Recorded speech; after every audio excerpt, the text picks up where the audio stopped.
Hi friends, welcome to MB stories. ఈ story వచ్చి ఒక ధనవంతురాలైన అమ్మాయిది. ఈమెను తన ఇంట్లో ఒక రాణిలాగా చూసుకునేవారు. కానీ ఒక రోజు సడన్ గా చాలా బీదరికంలో వచ్చేస్తుంది. ఇంకా తన లైఫ్ లో ఏమేం మార్పులు అవుతాయో మనకు ఈ స్టోరీలో చూపిస్తారు. స్టోరీ స్టార్టింగ్ లో ఈ పాపను చూపిస్తారు. ఈమె పేరు కరీన్. ఈమె ఒక ధనవంతుల కుటుంబంలో పుట్టి ఉంటుంది. ఈమెను చిన్నప్పటి నుంచి చాలా గారాబంగా పెంచి ఉంటారు. కరీన్ దగ్గర ప్రతి ఒక్కటి ఉంది. కానీ ఈమె కల వచ్చి ఈమె పెళ్లి ఒక రాజకుమారినితో కావాలి అని. ఈ రోజుతో ఈమె 16 సంవత్సరాలలో పడి ఉంటుంది. పనులు ఈమెని బెడ్ పై నుంచి నిద్ర లేపి బ్రష్ ఇంకా స్నానం చేపించి స్కూల్ కి వెళ్ళడానికి సిద్ధం చేస్తారు. ఇంకా ఈమె నిద్రపోతూనే ఉంటుంది. ఈమెకి ఏం తెలుస్తూ ఉండదు నాతో ఏం జరుగుతాంది అని. ఈ రోజు ఈమె బర్త్డే కాబట్టి ఈమె కోసం పెద్ద పెద్ద వారంతా చాలానే గిఫ్ట్స్ ని పంపించి ఉంటారు. కరీన్ ఒక పెద్ద కార్ లో కూర్చొని స్కూల్ కి వెళ్తుంది. ఇంకొక ధనవంతుడైన వ్యక్తిని చూపిస్తారు. అతని పేరు సూజు. ఇతను కరీన్ యొక్క ఫ్రెండ్. సూజు కరీన్ ని చిన్నప్పటి నుంచి ఇష్టపడుతూ ఉంటాడు. కానీ కరీన్ అతన్ని బెస్ట్ ఫ్రెండ్ గా చూస్తూ ఉంటుంది. ఈ రోజు స్కూల్లో చాలా హడావిడిగా ఉంటుంది. ఎందుకంటే ఈ రోజు స్కూల్లో ఒక కొత్త స్టూడెంట్ వచ్చాడు. ఇంకా అతను చూసేకి చాలా స్మార్ట్ గా ఉన్నాడు. అతని పేరు సురుగి.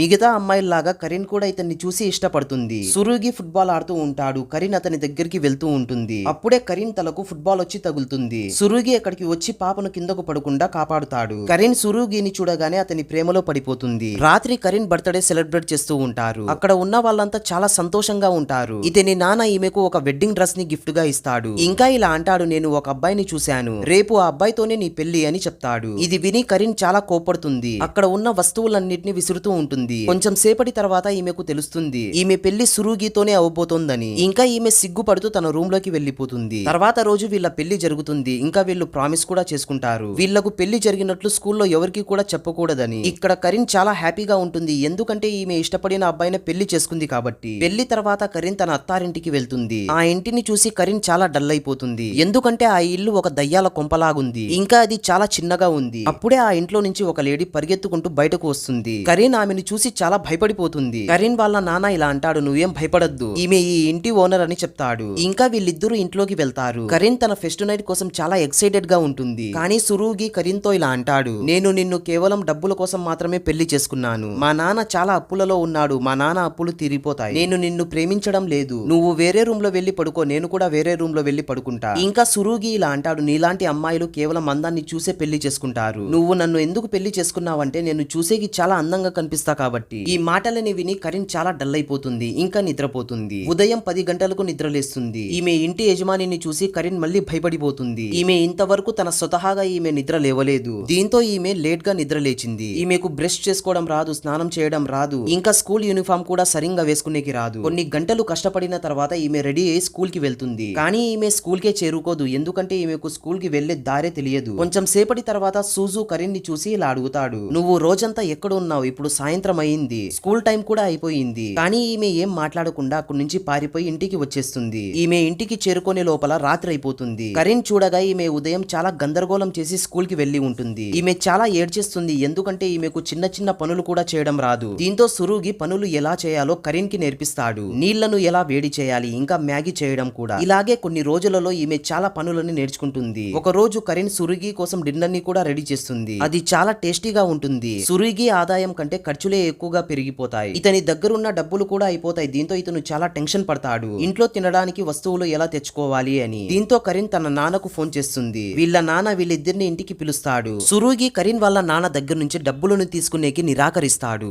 ఇంకా ఇలా అంటాడు, మా దగ్గర ఉన్న డబ్బులతోనే మేము అడ్జస్ట్ అవుతామని. ఈ మాటలని విని కరీన్ వాళ్ళ అమ్మ నాన్న చాలా సంతోషపడతారు. ఈ రోజు రాత్రి కరీన్ సురుగి వీళ్ళ ఇంట్లోనే నిద్రపోతారు. తర్వాత రోజు కరీన్ స్కూల్ కి వెళ్లే అప్పుడు తమ వంట మనుషులతో క్షమాపణ అడుగుతుంది. ఎందుకంటే నేను మీరు చేసే వంటకాలను పారేసేదానిని, నాకు దాని విలువ తెలియలేదు. నేను సొంతంగా ఫుడ్ చేసుకునే అప్పుడు నాకు తెలిసింది ఎంత కష్టంగా ఉంటుందో అని. ఇది చూసి కరీన్ వాళ్ళ అమ్మ నాన్న చాలా సంతోషపడతారు. ఎందుకంటే కరీన్ మొదటిసారిగా ఒకరిని నన్ను క్షమించుమని అడిగింది. వీళ్ళిద్దరూ స్కూల్లో సపరేట్ గా ఉంటారు. వీళ్ళు ఒకరిని చూసి ఒకరు సిగ్గుపడుతూ ఉంటారు. దీంతో సూజుకి వీళ్ళపైన డౌట్ కొడుతుంది. చాలా మంది అమ్మాయిలు సురుగికి అన్నం ఆఫర్ చేస్తారు. ఎందుకంటే అతను చూసేకి చాలా స్మార్ట్ గా ఉన్నాడు కాబట్టి. ఇది చూసి కరీన్ చాలా కోపంతో ఇలా అంటుంది, మీరంతా సురుగి దగ్గర నుంచి వెళ్లిపోండి అని. తర్వాత ఆమె సైలెంట్ గా కూర్చుంటుంది. అక్కడే ఒక అమ్మాయి ఉంటుంది. ఆమె పేరు షాయా. ఆమె కోపంతో అక్కడి నుంచి వెళ్లిపోతుంది. సురుగి ఆమెను పిలిచి ఆపుతాడు. ఇది చూసి కరీన్ చాలా టెన్షన్ పడుతుంది. అసలు వీళ్ళిద్దరి మధ్య ఏం జరుగుతాంది అని. ఆ రోజు రాత్రి కరీన్ షాయా గురించి అడుగుతుంది. సురుగి కోపంతో ఏం చెప్పకుండా అక్కడి నుంచి వెళ్లిపోతాడు. ఇలాగా కొద్ది రోజుల వరకు వీళ్ళు ఒకరితో ఒకరు మాట్లాడుకోరు. కరీన్ స్కూల్లో షాయా గురించి తెలుసుకోవడానికి ప్రయత్నిస్తుంది. అసలు ఈ అమ్మాయి ఎవరని. ఒక రోజు కరీన్ షాయా ముందర దగ్గరికి వచ్చి ఫేస్ టు ఫేస్ మాట్లాడుతుంది. నీకు సురుగి ఎలా పరిచయం అయ్యాడని. షాయా ఇలా అంటుంది, అదంతా విడిచిపెట్టు, సురుగి నిన్ను డబ్బుల కోసం మాత్రమే పెళ్లి చేసుకున్నాడు అని చెప్తుంది. కానీ కరీన్ ఇలా అంటుంది, ఏం పర్వాలేదులే, మా నాన్న దగ్గర చాలానే డబ్బులున్నాయి, సురుగికి ఇస్తాలే అని చెప్తుంది.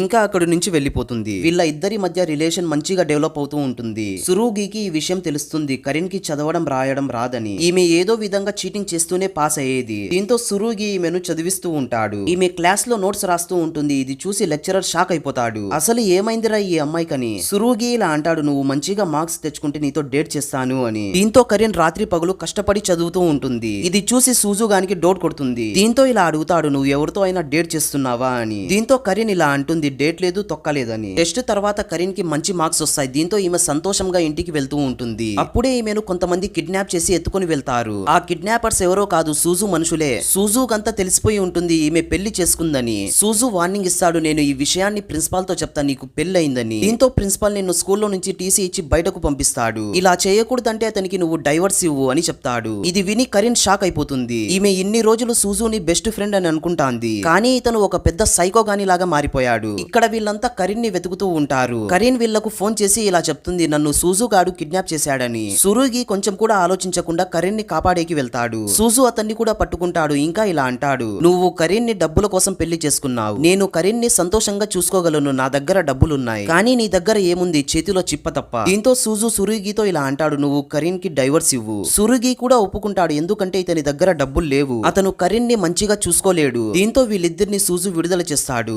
సురుగి కరీన్ తో ఇలా అంటాడు, మనం రేపు డేట్ కి వెళ్దామని. తర్వాత రోజు వీళ్ళిద్దరూ డేట్ కి వెళ్తారు. వీళ్ళు మంచి స్ట్రీట్ ఫుడ్ ని తింటారు. మంచిగా ఎంజాయ్ చేసిన తర్వాత సురుగి కరీన్ తో ఇలా అంటాడు, నేను నీకు డైవర్స్ ఇస్తానని. ఈ మాటలని విని కరీన్ ఏడుస్తూ తన ఇంటికి వచ్చేస్తుంది. సురుగికి కూడా తన ఫ్యామిలీ మెంబర్స్ చాలా అరుస్తారు, నువ్వు ఎందుకురా కరీన్ కి డైవర్స్ ఇస్తున్నావని. కరీన్ ఫ్యామిలీ కూడా చాలా టెన్షన్ పడుతూ ఉంటారు, అసలు సురుగి ఎందుకు ఇలా చేస్తున్నాడని. తర్వాత కరీన్ ని కలవడానికి సూజు వస్తాడు. ఇంకా ఆమెను బయటకు తీసుకుని వెళ్తాడు. వీళ్ళిద్దరూ మంచిగా డాన్స్ చేస్తారు. ఇంకా సూజు కరీన్ ని ప్రపోజ్ చేస్తాడు. ఇక్కడ చూస్తే సురుగి దగ్గర డైవర్స్ పేపర్స్ కూడా వచ్చి ఉంటాయి. ఇక్కడ దాంట్లో కరీన్ బుక్ కూడా ఉంటుంది. ఆ బుక్ ఒక ప్రిన్సెస్ ది. ఇది చూసి సురుగి అంతా అర్థం చేసుకుంటాడు, అసలు కరీన్ కి ఏం కావాలి అని. ఇతను సూజు దగ్గరికి వెళ్లి కరీన్ దగ్గర నుంచి దూరంగా ఉండు అని వార్నింగ్ ఇస్తాడు. సూజు అతనితో ఇలా చెప్తాడు, కరీన్ నా లవ్ ప్రపోజల్ ని రిజెక్ట్ చేసిందని, ఎందుకంటే కరీన్ నిన్ను పీకల దాకా ప్రేమిస్తాంది అని చెప్తాడు. ఇంకా సురుగి పరిగెత్తుకుంటూ కరీన్ ఇంటికి వెళ్తాడు. కరీన్ ని గట్టిగా హద్దుకొని కిస్ చేస్తాడు. ఇక్కడ సురుగి తన ప్రేమను ఎక్స్ప్రెస్ చేస్తాడు. 5 సంవత్సరాల తర్వాత సురుగి కరీన్ ని చూపిస్తారు. వీళ్లకు పెళ్లి అవుతూ ఉంటుంది. ఇక్కడ పెళ్లిలో చాలా మంది జనాలు వచ్చి ఉంటారు. ఇక్కడితో ఈ మూవీ ఎండ్ అయిపోతుంది. ఈ మూవీ ఎలాగుందో ఒక లైక్ వేసి కామెంట్ చేయండి.